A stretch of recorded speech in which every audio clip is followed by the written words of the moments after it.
आज हम लोग करेंगे 51 से। तो देखिए अगर आप पिछले वीडियो नहीं देखे हैं तो आप जाइए 1 से 50 तक का आपको ऑब्जेक्टिव का सॉल्यूशन पड़ा हुआ है, उसको पहले आप देख करके आइए। चलिए हम लोग 51 से करते हैं। देखिए क्वेश्चन क्या कहता है 51 नंबर कहता है इक्विवेलेंट वेट ऑफ CH3COOH। क्या पूछा है, देखिए आपसे पूछ रहा है एसिटिक एसिड CH3COOH को क्या कहते हैं, एसिटिक एसिड, इसका इक्विवेलेंट वेट है। अब इक्विवेलेंट वेट का आपको फार्मूला पता है सर, क्या होता है, मॉलिक्यूलर वेट बाई इसका बेसिसिटी। बेसिसिटी का मतलब एन फैक्टर होता है। अब एन फैक्टर कैसे निकालते हैं समझिएगा। देखिए किसी भी एसिड का अगर आपको निकालना है एन फैक्टर, किसी भी एसिड का जो एन फैक्टर निकालते हैं वो बेसिसिटी कहलाता है। अब बेसिसिटी कैसे निकालते हैं, देखिए बेसिसिटी निकालने के लिए आपको एसिड का total number of replaceable H+ ion देखते हैं। अब एक बात बताइए, CH3COOH है, इसमें total number of replaceable H+ ion कितना हो जाएगा। तो देखिए हाइड्रोजन वही निकलता है जो ऑक्सीजन के साथ बॉन्डेड होता है, क्योंकि देखिए हाइड्रोजन को सबसे अगर कोई धोखा देने वाला होता है तो वो ऑक्सीजन होता है। और बता दे कौन कौन धोखा देगा, तो फ्लोरीन, ऑक्सीजन और नाइट्रोजन। ठीक है, हाइड्रोजन के साथ इनका बनता नहीं है, कभी भी साथ छोड़ देगा। ठीक है ना, तो ये क्या है, धोखेबाज होता है, ऑक्सीजन, फ्लोरीन और नाइट्रोजन। तो अगर इनके साथ बॉन्डेड है हाइड्रोजन तो कभी भी रिप्लेस किया जा सकता है। ठीक है, लेकिन कार्बन है, कार्बन के साथ अगर हाइड्रोजन है तो ये रिप्लेस नहीं होता है, क्योंकि इनके साथ यह स्ट्रॉन्ग बॉन्डेड के साथ होता है। ऑक्सीजन छोड़ सकता है, फ्लोरीन के साथ है निकल जाएगा, और नाइट्रोजन के साथ है, हाइड्रोजन को रिप्लेस किया जा सकता है। रीजन है ये तीनों जो होता है मोर इलेक्ट्रोनेगेटिव एलिमेंट होता है। ठीक है, तो आइए देखिए इसको, यहाँ से CH3COOH है, इसको अगर आयंस में आप तोड़िएगा ना तो टूटता है CH3COO- और H+ आयन। देखिए इसको कहते हैं एसिटिक एसिड, और जब इसको तोड़िएगा तो टूटेगा एसिटेट आयन और हाइड्रोजन आयन में। यानी total number of H+ ion कितना निकलेगा, सिर्फ एक निकलेगा, 4 मत निकाल दीजिएगा। तो एन फैक्टर कितना हो जाएगा, 1। तो एन फैक्टर इसका जब 1 हो जाएगा तो फार्मूला आपको पता है। देखिए इक्विवेलेंट वेट ऑफ CH3COOH का आप कीजिएगा तो इसका फार्मूला होता है मॉलिक्यूलर वेट बाई बेसिसिटी, और बेसिसिटी अभी कितना निकाले हैं, तो 1। बेसिसिटी को क्या कहते हैं, एन फैक्टर, और एन फैक्टर कितना था, 1 था। मॉलिक्यूलर वेट इसका निकालिएगा तो कितना होता है, 60/1 कीजिएगा तो आंसर क्या आ जाएगा आपका, 60। यानी ये आपका इक्विवेलेंट वेट ऑफ CH3COOH का कितना हो जाएगा, 60। चलिए अगले प्रश्न की तरफ चलते हैं। नेक्स्ट क्वेश्चन देखिए क्या कहता है आपका, which of the following will have highest boiling point. Which of the following will have highest boiling point। सब में देखिए आपका दिया हुआ 0.1 मोलर, 0.1 मोलर, 0.1 मोलर और 0.1 मोलर। आपको पता है, कितनी बार बताया, हाईएस्ट बॉइलिंग पॉइंट चेक करने के लिए total number of ion check कीजिए। टोटल नंबर ऑफ आयन जिसका मैक्सिमम होगा वही उसका जो क्या होगा, बॉइलिंग पॉइंट हाईएस्ट होगा। तो आप चेक कीजिए, FeCl3 को आयंस में तोड़िएगा तो Fe3+ और Cl- में टूटेगा, लेकिन क्लोरीन की संख्या देखिए कितना है, 3 है, तो यहाँ पर 3 लिख दीजिए। टोटल नंबर ऑफ आयंस कितना हो गया आपका, 4 हो गया। इसमें तोड़िएगा तो Ba2+ और Cl- 2 क्लोरीन है तो 2 लगा दीजिए यहाँ पर। टोटल नंबर ऑफ आयंस 3 है। इसमें टोटल नंबर ऑफ आयंस निकालिएगा तो Na+ और Cl- कितने आ जाएंगे, 2। और इसमें आपका यूरिया, इसमें 0 होगा क्योंकि आयंस में टूटता ही नहीं है, यूरिया आपको डिसोसिएट आयंस में नहीं होता है। तो बोले टोटल नंबर ऑफ आयंस किसका मैक्सिमम है, FeCl3 का, तो सही आपको आंसर हो जाएगा FeCl3 का मैक्सिमम। जब भी आपको पूछेगा हाईएस्ट बॉइलिंग पॉइंट, आप चेक कीजिए उसका टोटल नंबर ऑफ आयंस, जिसके नंबर ऑफ आयंस मैक्सिमम होंगे बॉइलिंग पॉइंट उसी का हाईएस्ट होता है। चलिए अगले प्रश्न की तरफ लोग चलते हैं। देखिए नेक्स्ट क्वेश्चन क्या कहता है, two solution A and B are separated by semi-permeable membrane if the solvent flows from A to B, then।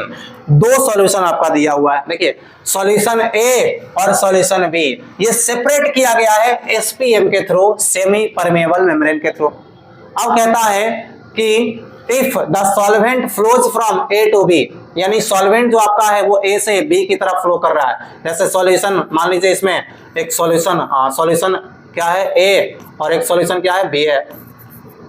अब सेमी परमेबल के द्वारा सेपरेट किया गया तो इसमें ऐसे सेमी परमेबल SPM लगा देंगे यहाँ पर, सेमी परमेबल मेम्ब्रेन। अब कहता है जो सॉल्वेंट है वो फ्लो करता है from A to B, A से B में ऐसे फ्लो कर रहा है। अब इसके लिए कौन सा जो स्टेटमेंट है वो आपका सही होगा, देखिए पढ़िए इसका स्टेटमेंट को। A is more concentrated than B, A is more concentrated than B, A जो है सॉल्यूशन वो B से ज्यादा कॉन्सेंट्रेटेड है।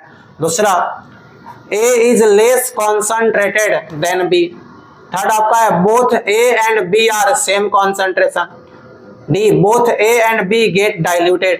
अब देखिए इसमें देखिए both A and B are same concentration, अगर सेम कॉन्सेंट्रेशन होगा तो फ्लो नहीं होगा सॉल्वेंट पार्टिकल्स का। A and B get diluted, ये डाइल्यूटेड भी नहीं होगा। अब सुनिएगा, या तो A is more concentrated than B होगा या फिर A is less concentrated than B होगा।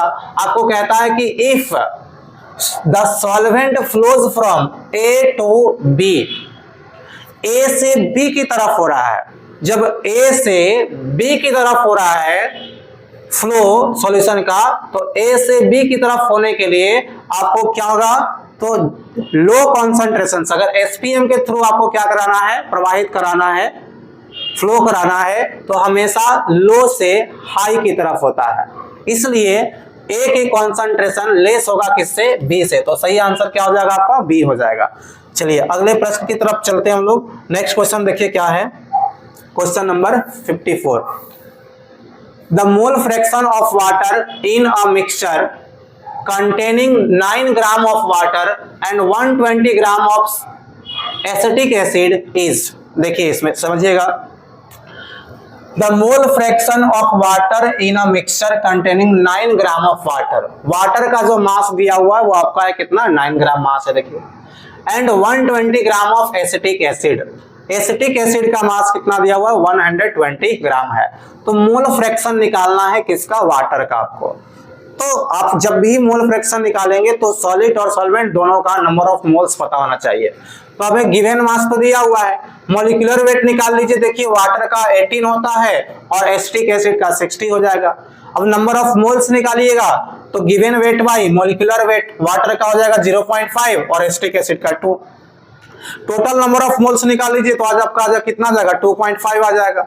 वाटर का मोल फ्रैक्शन निकालना है तो वाटर का मोल ऊपर रखिए, टोटल मोल नीचे, आपका वैल्यू सॉल्व कीजिएगा तो आ जाएगा 0.2। तो सही आंसर क्या हो जाएगा आपका, बी नंबर ऑप्शन 0.2 होगा। चलिए अगले प्रश्न की तरफ चलते हैं। आपका नेक्स्ट प्रश्न है 55। देखिए क्वेश्चन क्या कह रहा है आपका, an example of an electrolyte is, electrolyte का एग्जाम्पल, देखिए इलेक्ट्रोलाइट किसको कहते हैं, इलेक्ट्रोलाइट उसको कहते हैं जो सॉल्यूशन में जाकर के डिसोसिएट होगा, जो आयंस में टूट जाता है उसको क्या कहते हैं, इलेक्ट्रोलाइट कहते हैं, और जो आयंस में नहीं डिसोसिएट होता है उसको नॉन इलेक्ट्रोलाइट कहते हैं। तो देखिए आपका ऑप्शन है सुगर, सोडियम एसीटेट, यूरिया और बेंजीन। देखिए शुगर का फॉर्मूला होता है C12H22O11, इसका फॉर्मूला होता है C12H22O11।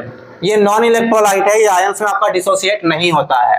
जबकि सोडियम एसीटेट का फॉर्मूला होता है CH3COONA, ये सोडियम एसीटेट है, ये भी आपका, ये क्या होगा तो ये टूटेगा। देखिए सोडियम एसीटेट जो होगा वो टूटता है किसमें, एसीटेट आयन और सोडियम आयन में।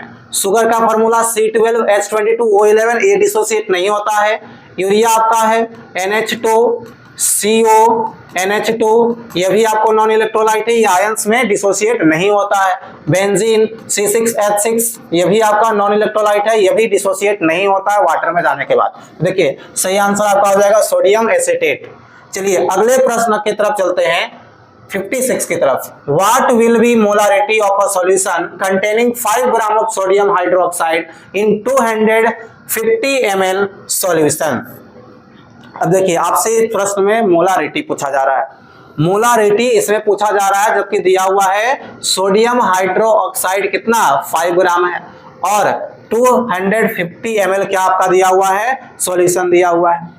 सिंपल तो है, मोलारिटी का फॉर्मूला निकालने के लिए निकालिए number of moles of solid divided by volume of solution in litre. ML में रहेगा तो 1000 से क्या कर देना है, मल्टीप्लाई कीजिएगा। जब इसको सोल्व कीजिएगा तो आपका आंसर आएगा 0.5। पहले क्या कीजिएगा, number of moles of solid कैसे निकालिएगा, गिवन मास ऑफ सॉलिड कितना दिया हुआ 5 gram divided by molar mass of solid NaOH का, यहाँ सोडियम हाइड्रोक्साइड है NaOH, इसका मोलर मास निकाल लीजिएगा, इनटू यहाँ पर रख दीजिएगा 250 150 ml में है तो 1000 से मल्टीप्लाई, इसको सोल्व कीजिएगा तो आंसर आ जाएगा 0.5 मोलर।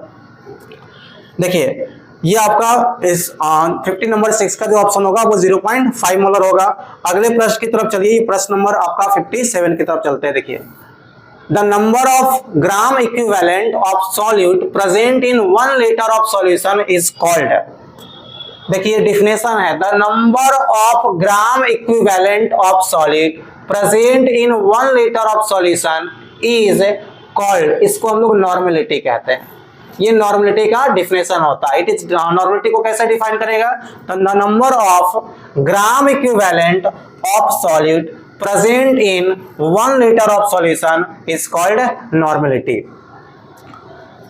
क्वेश्चन नंबर आइए 58 की तरफ चलते हैं। देखिए क्या कहता है, molecular weight of sugar is. Sugar का मॉलिक्यूलर वेट कितना होगा? ये प्रश्न क्या आपको बताने लायक है नहीं। मॉलिक्यूलर वेट ऑफ शुगर, ठीक है, मॉलिक्यूलर वेट ऑफ शुगर आपका होता है 342 ग्राम।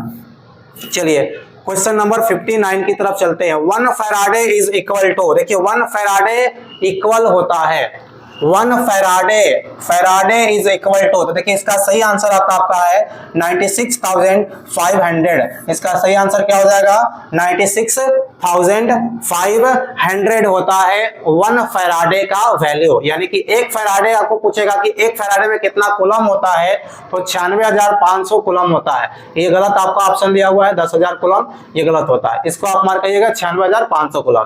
तो 1 फैराडे इक्वल होता है इतने कूलम का। चलिए नेक्स्ट प्रश्न की तरफ चलते हैं, क्वेश्चन नंबर 60 की तरफ। देखिए क्या कहता है, A solution has been prepared by dissolving 5 gram of urea in 95 gram of water.